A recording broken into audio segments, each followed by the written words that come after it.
His paintings are on display in the world's most prestigious galleries. No other artist has ever sparked such passion. Van Gogh has become a universal brand.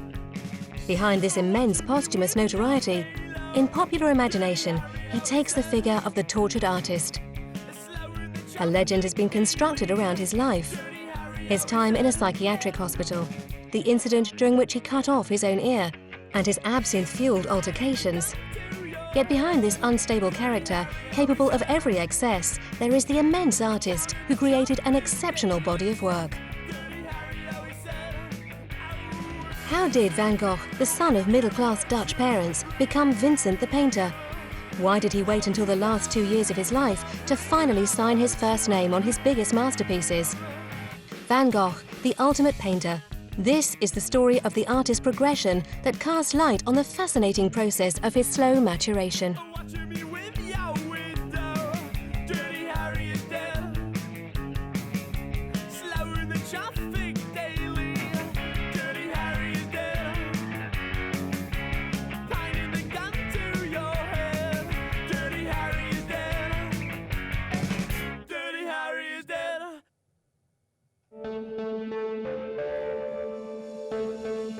Contrary to the idealized image of the poor, tortured artist, Vincent van Gogh came from a good family. Born on the 30th of March 1853, he spent his childhood in the south of the Netherlands in a rural region that lived mainly from agriculture. Vincent grew up in Zundert, a small market town of 1,000 inhabitants, in this middle-class home. The Van Goghs were Protestant, educated and financially comfortable. His father, Theodorus, was the minister of this small town, a true local figure. He married Anna Cornelia, daughter of a rich family of art dealers. The young Vincent's family were noteworthy people in this agricultural region. La famille était puissante. The family was powerful and very well read. Très lettrés. Ce ne sont pas des paysans. They were not peasants. They were ministers, gold wire drawers, traders. And his uncle was one of the largest traders in the Netherlands. He worked with the court, the monarchy. He sold art to the King of Holland. So the situation at home was comfortable. The minister's home always had a housemaid.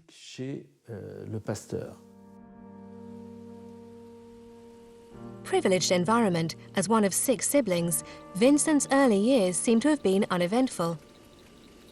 However, there was a shadow cast over the family's happiness.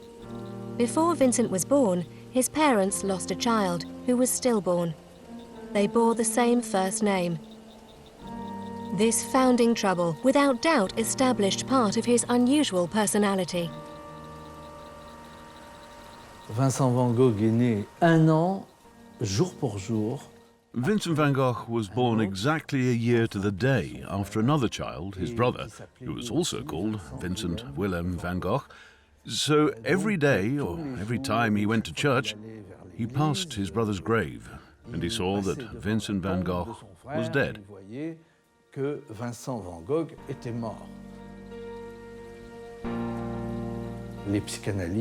Psychoanalysts, of course, jumped on this matter, and it certainly left its mark. The lady that looked after the Van Gogh children always said that Vincent was the strangest of them all. No one quite knew what to do with him. He spent his time looking out the window, watching people pass by. He was quite a strange child.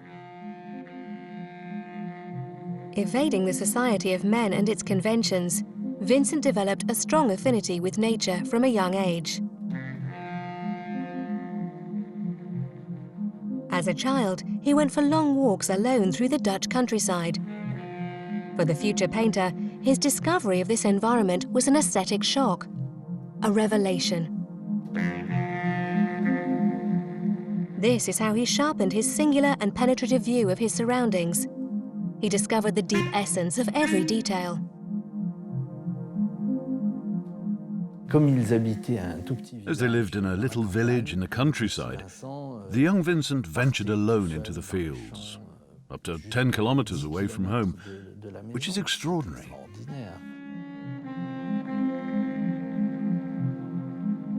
Il a eu un contact. He was in close contact with nature, and we can see that clearly in his later paintings of the wheat fields. We see that it draws on the deepest imagination from his childhood.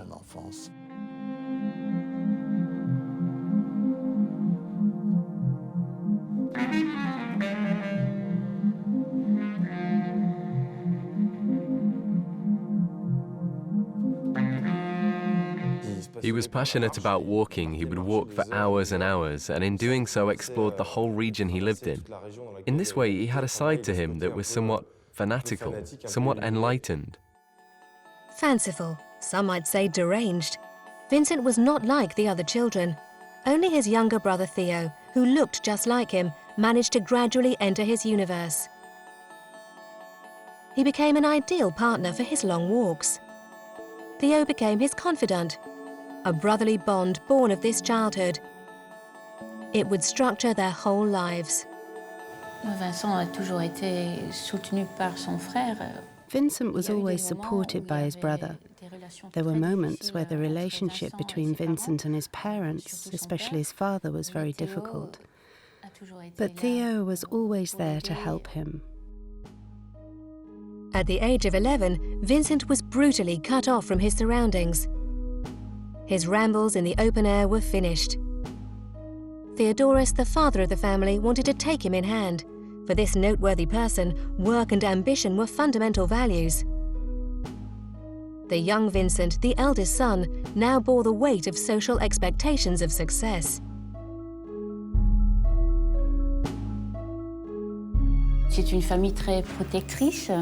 It was a very protective family with strict rules and standards.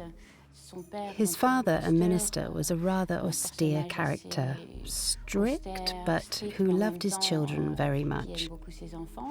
It was very important to form part of society, but also to advance and build a career. For Vincent's father, the village school was an obstacle. Rubbing shoulders with the children of peasants was not going to help him to build a career. Il est mêlé aux enfants. He was mixing with the children of peasants on the farms, and his teacher was noted to be an alcoholic, so his parents decided to remove him from there. So this child, who had spent his childhood out in the open air until the age of 11, was placed in a boarding school 30 kilometers away from home. À 30 kilomètres de chez lui.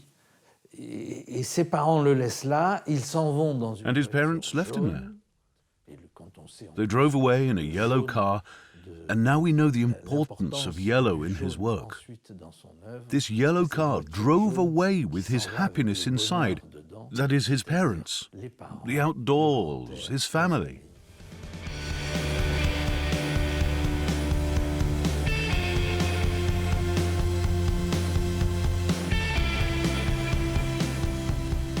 Il voit cette voiture jaune partir. And he watched this yellow car leave. He was 11 years old. And 12 years later, he wrote in a letter how, from this moment, when he was left at Pauvilly's boarding school, he felt totally alienated. During his adolescent years spent at the boarding school, Vincent closed in on himself, dreaming of his lost paradise that he would seek to recall later in life through his paintings. The young boarder sought refuge in books and devoured every work in his mother tongue, but also in English, German, and especially in French, which became his adopted language. In the meantime, his parents wondered what to do with him. From the age of 16, his family once again took charge of Vincent's destiny. In 1869, the young man was sent to the country's capital, The Hague, to his uncle Cent, a prosperous art dealer. He directed the Dutch branch of the art dealership Goupil, which dominated the European art market, where a rapidly expanding middle class was buying the work of fashionable artists. At that time, they were very academic, pejoratively nicknamed the firemen due to their paintings of helmeted Greco-Roman soldiers. The style was the very antithesis of what Van Gogh would later go on to paint. Vincent, the apprentice art dealer, discovered a new world. He would travel the continent, sent to several branches, such as the Paris branch on Place de l'Opéra. His younger brother Theo would also join him at the same art dealership, but in another city. Vincent then started a correspondence with him, writing this very first letter. Dear Theo, I'm so happy that we are now doing the same job and with the same company. Let's try to write to each other often. Promise kept. More than 800 letters were to follow. This abundant correspondence provides information on the future painter's inclinations, and decades later has become a veritable monument of literature. Van Gogh suffered a great deal from his isolation, so the only person whom he really communicated about his art, one of the most important people for him, was his brother, Theo. There was abundant correspondence with Theo and also with some friends such as Gauguin and Émile Bernard. But Theo really was the most faithful correspondent, and his letters are absolutely magnificent. They describe the works, and especially they provide the painter's intentions. Vincent's words regarding the questions raised in his painting, the deep and essential reasoning that is all his own, are all expressed with incomparable intensity in his extraordinary letters. There are just over 800 of them, and it is without a shadow of a doubt the book, and I mean the book, that should be read first if we seek to understand the world of painting, as the most sumptuously generous introduction possible to understand what we're talking about when we look at the painting. In the meantime, Vincent was still a young art dealer of 19 years when he was sent to London to a branch of Goupil. Carried by the success of the stock market, the English capital was at that time the most densely populated city in the world. Within this effervescence, he finally seemed to flourish. My dear Theo, everything's fine with me. I have good accommodation. It is a joy for me to discover London, the English lifestyle, and English people themselves. And then there is nature, art, and poetry. If that is not enough, what on earth could be? But this feeling of fulfillment turned out to be short-lived. Vincent was not comfortable with the business aspect of his role. The commercialization of art even began to seriously disgust him. The material interested him more. For him, the artwork was not a product, was not quantifiable. It really had more of a spiritual value, so he could no longer sell art. His anti-commercial side was also part of his approach, his feelings of isolation from society. He did not want to enter this world. It did not interest him. For him, it was not money that made the world go round. It was art, love, passion, religion, and so on. All these things, the extremely romantic side. In London, this young, idealistic man, 20 years of age, on a quest for the absolute, would receive a huge blow to his pride that would change his fate, that of a career already planned by his family. Everything would spiral out of control when Vincent met Eugénie, the daughter of the owner of the boarding house where he lodged. He fell in love with a young girl, and he was really madly in love. It started in the summer of 1873, and he did not declare his love for her until the spring of 1874, almost a year later. And she said no, because she was already engaged. But he would never accept this. And this is where he effectively sank into religion. The Bible and interminable and confused letters, where there are pages and pages of religious delirium. We can't call it anything else. Des pages et des pages de délire religieux. On ne peut pas appeler ça autrement. Not a day passes where I do not pray to God nor talk about God. Father, I do not pray for you to take me from this world, but for you to protect me from evil. Vincent felt his future was definitely no longer in the art market. Sustained by biblical texts that he read tirelessly, he decided to invest himself body and soul into religion. He was 23 years old when he gave it all up, persuaded that his vocation was to become a preacher. He finally obtained an evangelist mission in Belgium, close to the coal mines in the Borinage, home of the Black Faces, land of misery. It was the start of a new life for him, and actually another break from his family, who, although happy to see him embrace the same career, in inverted commas, as his father, They saw him leave like that and they were unconvinced, upset to see him lost like that amongst the miners. De le voir perdu comme ça au milieu des mineurs. My dear Theo, you know that one of the principles or fundamental truths not only of the Gospel but of the Bible as a whole is the light that dawns in the darkness. Well, who needs it most at this time? The coal miner. For him, daytime does not exist, and except on Sunday, he sees hardly any sunlight. He labours by lamplight with poor hazy visibility along a narrow gallery, his body bent double and sometimes forced to crawl. These long descriptions of the miners seem like direct extracts from Germinal, the masterpiece that Émile Zola would write a few years later, describing the same mines in the Borinage. Vincent van Gogh, the preacher, was fascinated by this poverty. To describe how he felt, he started to draw these scenes of labour in charcoal every day. His strokes were as yet uncertain, his proportions clumsy, but he was proud to send his first drawings to his brother.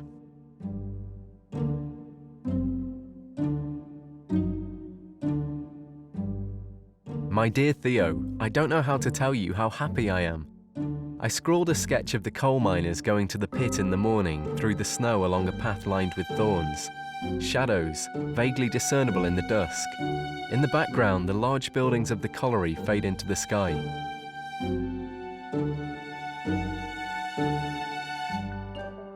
Van Gogh, il a une connaissance.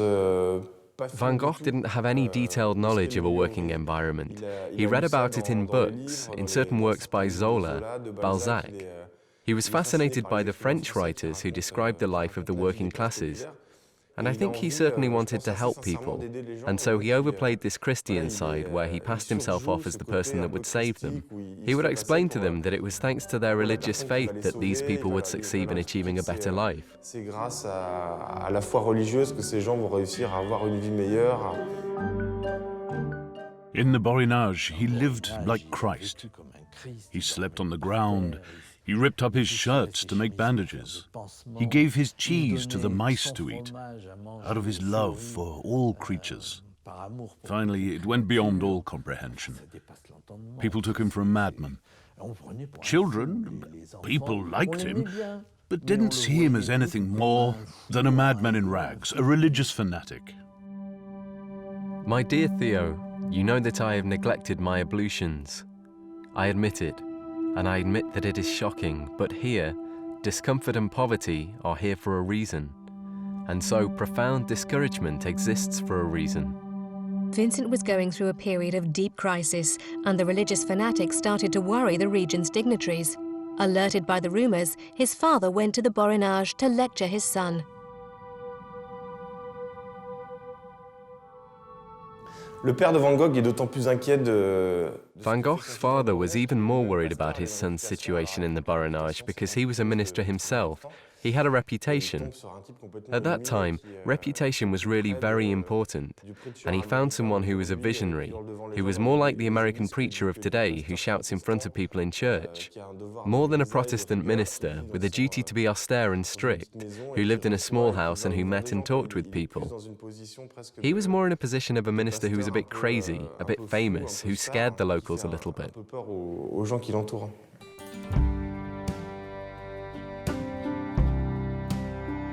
Faced with the indifference of the working class, the rejection by his father, and especially the strong reluctance of the church, Vincent van Gogh decided to give it all up.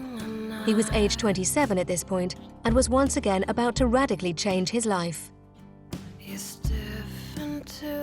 Dans sa vie avant, In his life before becoming a painter, he was nothing but a failure.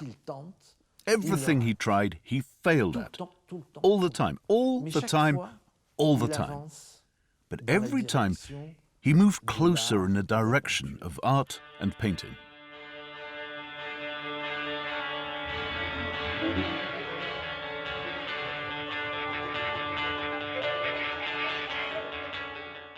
His departure from the Borinage, that was something. That was a Van Gogh-style departure. It wasn't at all calculated. He did it from one day to the next. He was overwhelmed.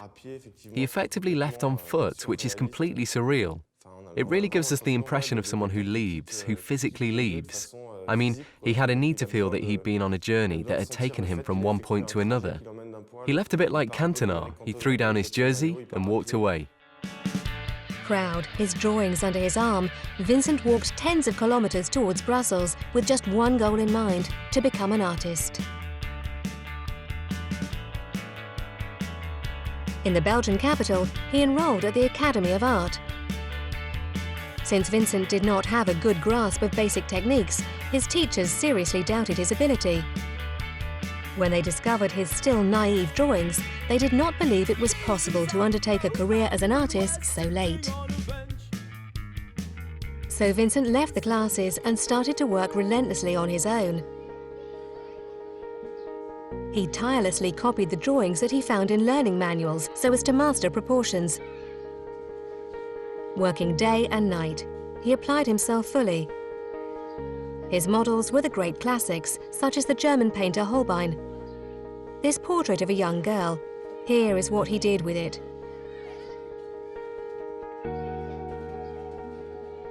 Little by little, Vincent's strokes grew in confidence, particularly thanks to his work on the paintings of the French artist Millet, who he held in the highest regard. Here, for example, the Sower and the version drawn by Van Gogh. Millet would inspire him throughout all his work, but the novice knew he would not get there alone. So, to perfect his apprenticeship, he would seek the help of a well-respected Dutch painter of the time, Anton Mauve. He was a relative by marriage who lived in The Hague. He was a painter with a relatively modern style for the period, as demonstrated by this self-portrait.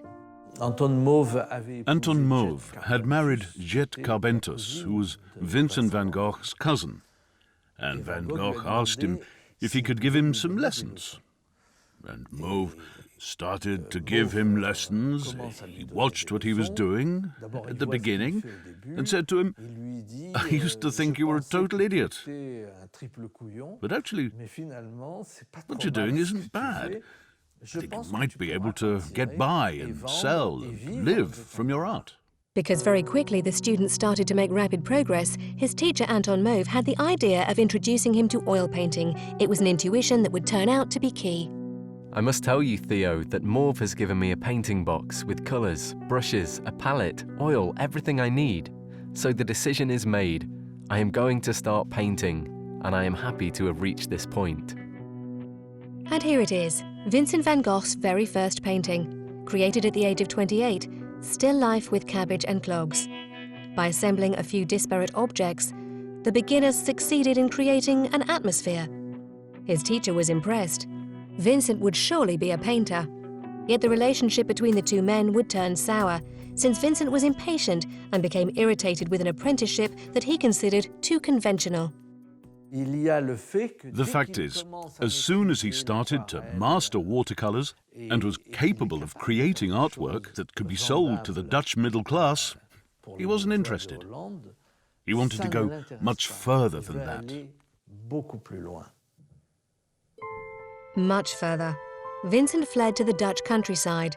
Instead of painting still lifes, classic models, he preferred to concentrate on the lives of the little people, the peasants.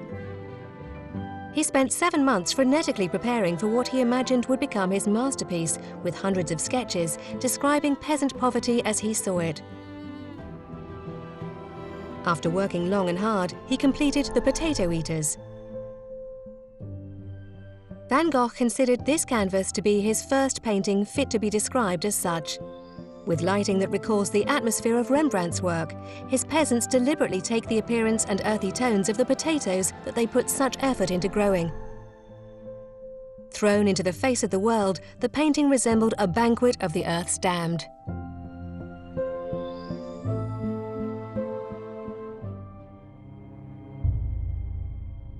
But this work was not of much interest to many people. Penniless, he moved to Antwerp with a desperate energy. But in this town, rather than success, he would find temptation that would consume him. In his 30s, Van Gogh keenly frequented sailors' bars, abusing absinthe until he became lost in the sordid atmosphere of evenings of drink and debauchery. It was at this time that Van Gogh's alcoholism took hold, never to let go. Addiction, added to the artist's torment, would play tricks on him. Vincent, who regularly attended brothels, contracted what was known there as the French disease, syphilis. By frequenting the brothels at the port of Antwerp, he contracted syphilis. He was very ill during the first few months he remained in Antwerp.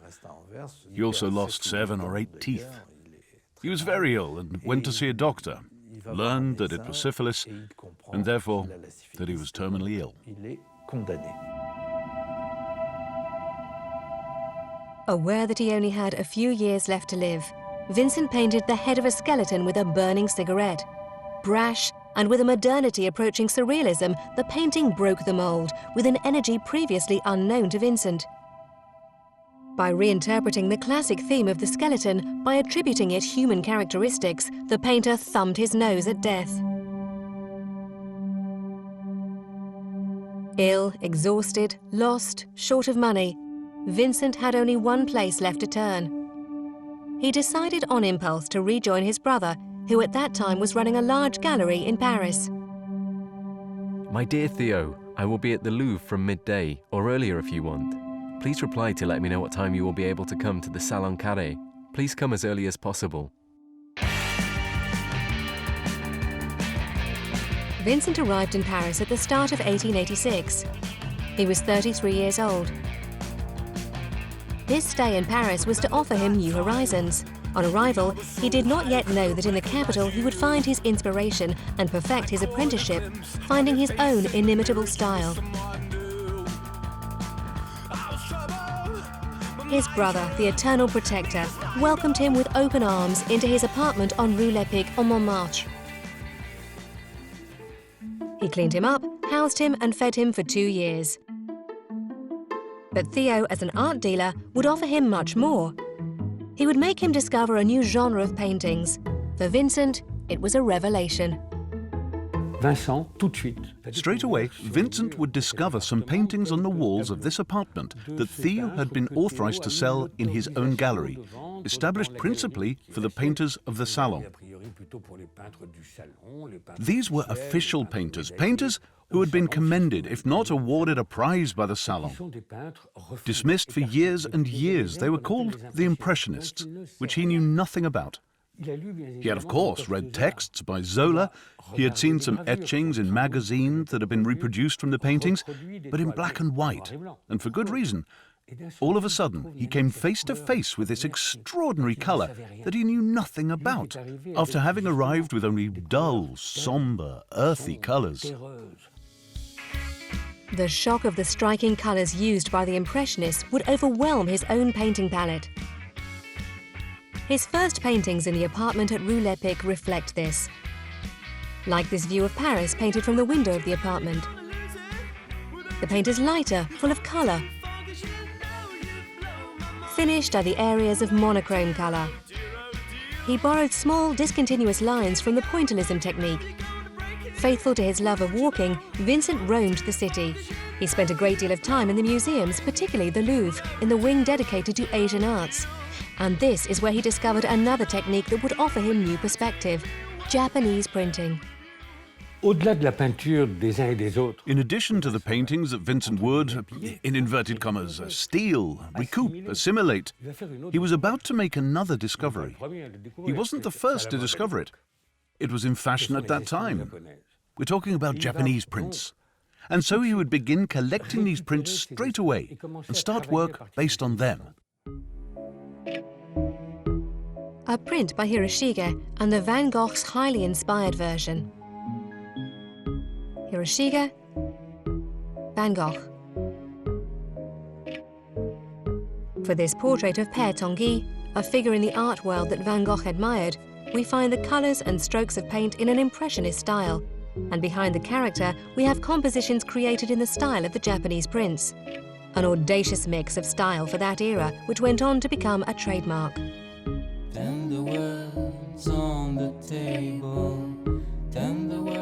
Là où Van Gogh est impressionnant, c'est qu'il invente en peinture. Where Van Gogh is impressive is that he invented what in painting we call sampling. This means that he sought influences from a variety of people. The fact is, at that time, there was plenty of choice. So you could follow a trend, become part of it, and follow the flock trying to fit in. He was a bit different, meaning that we already know that he had no desire to stick with the flock. But he did have respect for certain painters such as Rembrandt. He adored Japanese prints, and he adored the Impressionists. When we look at his work, it's a mixture of all that. Essentially, he was the first to concede that it was possible to have several influences, and that it was not necessarily obligatory to follow one path, one guide. So he took all that, mixed it together, and came up with Van Gogh. Van Gogh had found his style. His time in Paris transformed him. To witness his evolution within just 2 years, you only have to compare 2 paintings. 2 versions of his self-portrait as a painter. This one painted when he arrived in Paris in 1886, very sombre, and the second, 2 years later, when he left the capital. Van Gogh had become the painter Vincent. What's more, a signature now appeared at the bottom of his paintings when he felt that a painting was a success. From that point forward, he signed it with his first name, Vincent.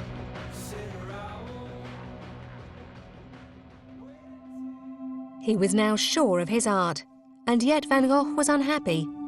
He suffered being cut off from nature in a stone-grey world, on a quest for vibrant, strong colours that only new horizons could bring him. The man from the north dreamed of new landscapes, wide open spaces. He dreamed of the sun, the midday sun.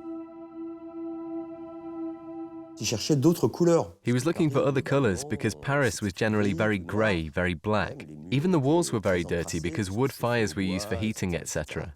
For a guy in search of colour, having just the monochrome of the Parisian streets was not going to help him. For him, the city was not the ideal place. He had trouble painting outside. There were always people telling him he should move elsewhere, so he couldn't set up his easel wherever he liked. There was also the matter of his health.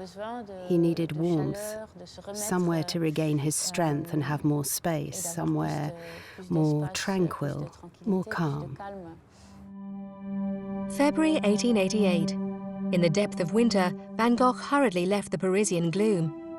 His umpteenth departure. For this artist worn down by illness, the countdown had begun. Aged 35, he had only 2 years left to live. 2 years in which he would frantically produce paintings and create his biggest masterpieces, those that would leave their mark on the history of art.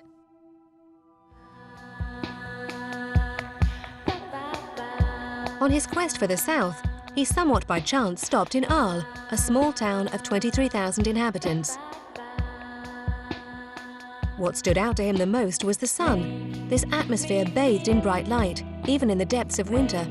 He discovered such radiant brightness that it would change his perception entirely.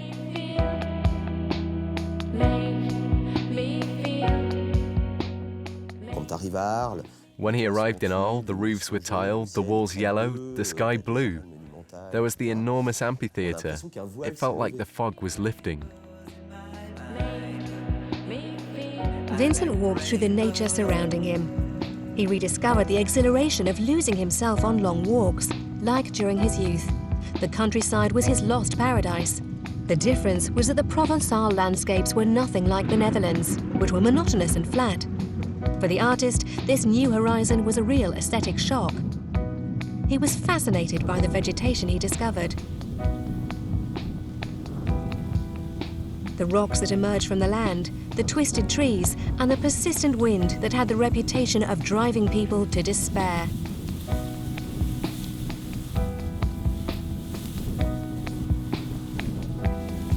Vincent adored losing himself in these landscapes, which were strangely familiar to him. The Mistral is a very dry wind. There is no humidity in the air. Everything is clean and all the contours are distinct. The trees in particular are black below and shine like silver at the top. It's reminiscent of Japanese paintings.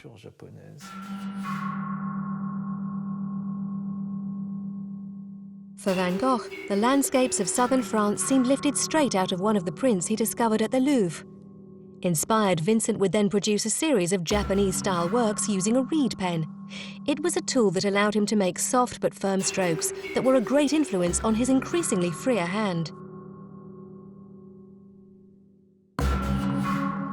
The painter would write to his brother Theo to tell him how he had finally found his playing field. Dear Theo, since we can't go to Japan, we have to go to the equivalent of Japan, the south of France. I think that now, after all, the future of Art Nouveau is in the south of France.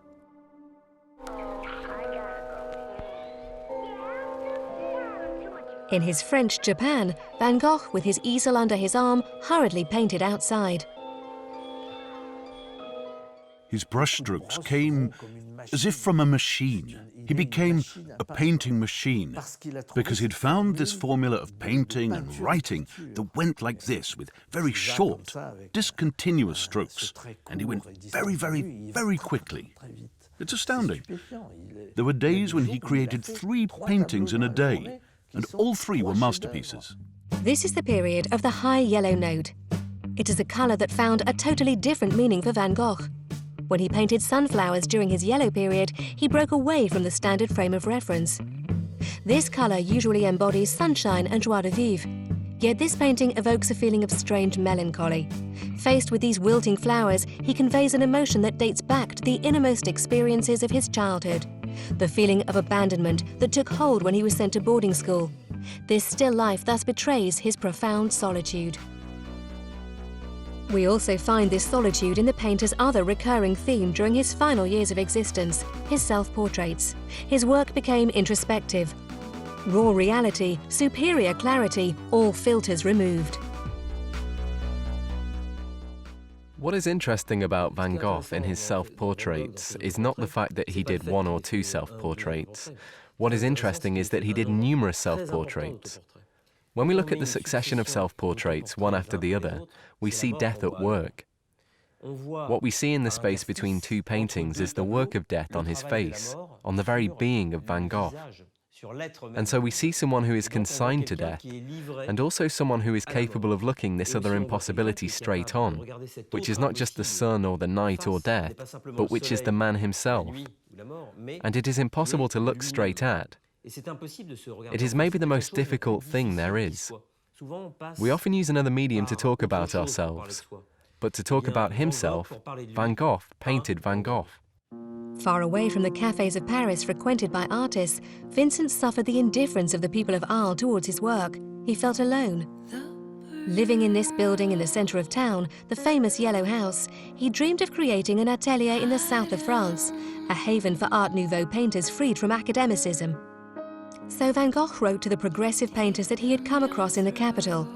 He sent letters to Pissarro, Seurat, Cézanne to convince them to join him in Arles. The rare responses to his letters were always negative. There was one last hope. Gauguin, an unusual painter of 40 years of age, an adventurer who travelled the world. His brother Theo defended his colourful paintings, which at the time were not selling well. Vincent had met him in Paris. Impressed by his charisma, he dreamed of having Gauguin join him at the Yellow House. My dear Theo, if Gauguin wants to come here, there are 2 beds or the 2 mattresses we absolutely have to buy. But since Gauguin is a sailor, we will probably manage to make our food at home. And for the same money that I spend alone, the 2 of us can live together. In October 1888, Gauguin finally arrived in Arles. He moved in with Vincent into the Yellow House. The 2 artists lived together in the same room, transformed into an atelier. They spent all their time painting, trying to influence each other. Here, Gauguin portrays Van Gogh, who is painting sunflowers, and here, inversely, Gauguin is painting, but seen from Van Gogh's perspective. This affinity would peter out. Through the winter, the lack of privacy between the 2 men started to weigh on them. They understood each other less and less. Everything drove the 2 artists apart because they had a very dissimilar point of view on the very matter of painting itself. Gauguin painted as a search for symbols, symbolism. And Van Gogh, he started to lean more towards painting daily life, to painting the things that surrounded him, objects, very trivial subjects. Van Gogh peint le réel, Van Gogh painted reality, but he derealized this reality through his brushwork. While Gauguin had no need to change anything, brushwork didn't interest him. He said, "Vincent sees the possibilities of impasto, and I detest manipulated brushwork."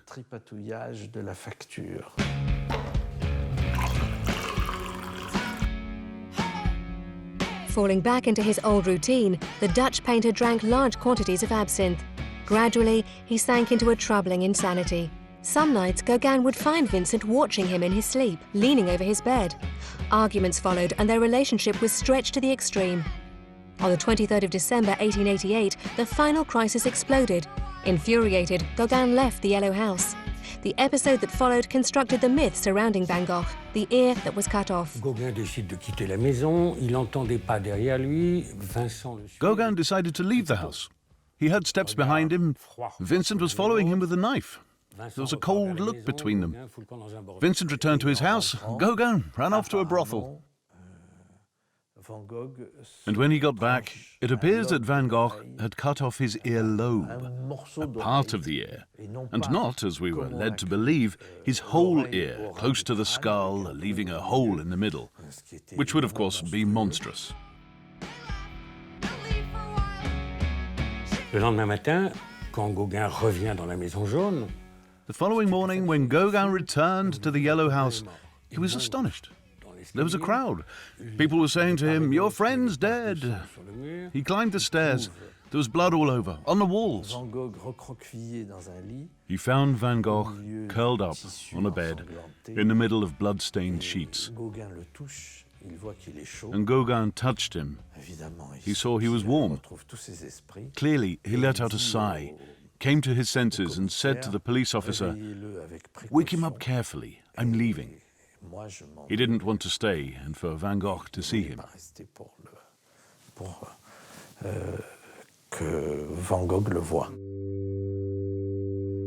After this traumatic scene, Gauguin fled this nightmare. He left Arles on the 18th of December 1888. He would never see Vincent again. In the grip of raging delirium, Van Gogh would be involuntarily committed. The painter would experience several stays at the Asylum. He painted this self-portrait upon his return to his Yellow House, 1 month after the incident with his ear. For Vincent, returning to painting was equal to resisting insanity, but his neighbours did not see it the same way. His neighbours went on to create a petition for him to be hospitalized, chased away. So the fact is that he was always the neighborhood madman. It's true.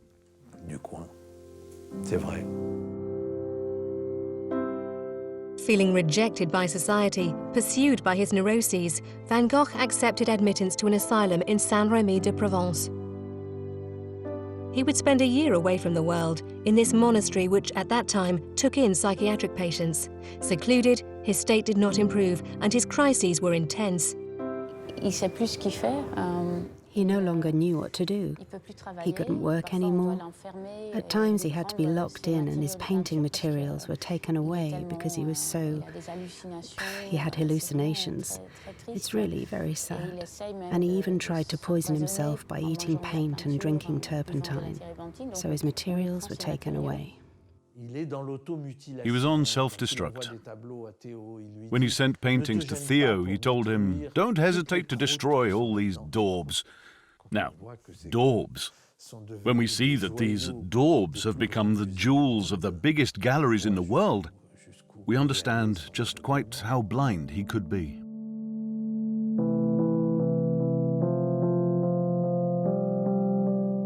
When he was committed, between crises, Vincent would return to painting in spite of it all. The window of his bedroom,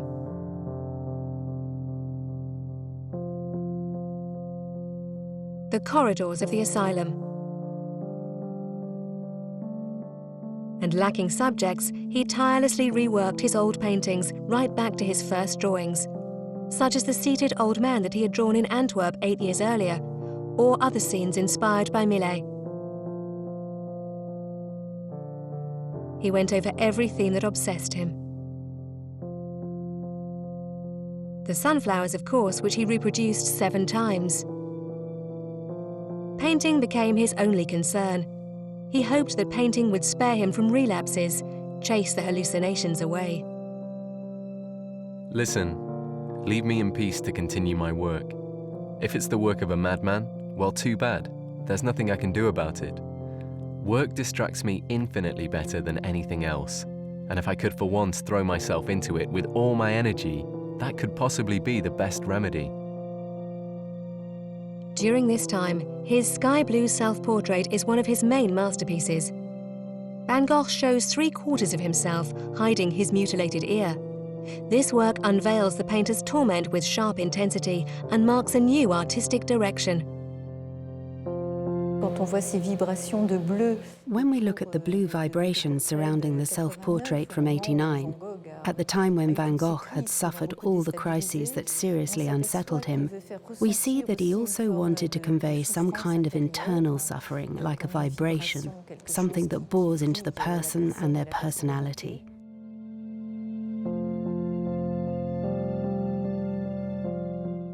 And then there is this look that scrutinizes and grasps the audience somehow. The turbulence of the sky blue background in this painting expresses the violence of his troubled psyche.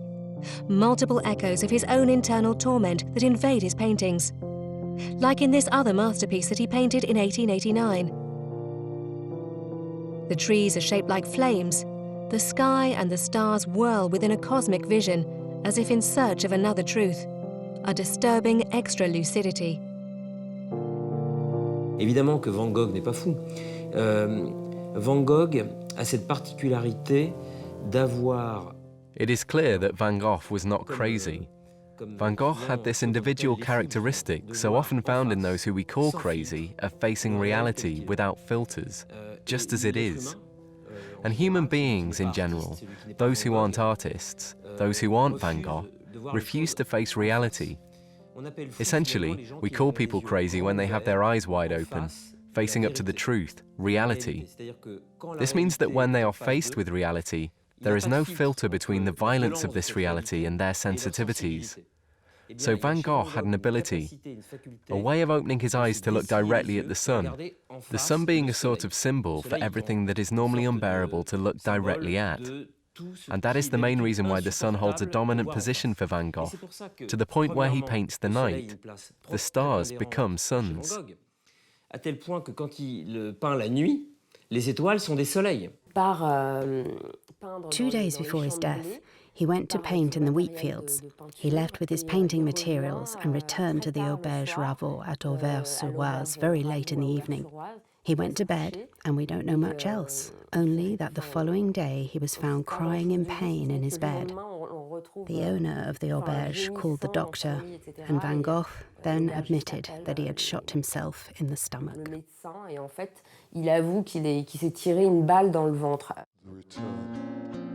For 2 days, Van Gogh lay in agony in his bed. Arriving at his bedside, Theo discovered a final letter in his pocket that read like a delirious and incomplete goodbye. My dear brother, I have risked my life for my work, and it has cost me half my reason.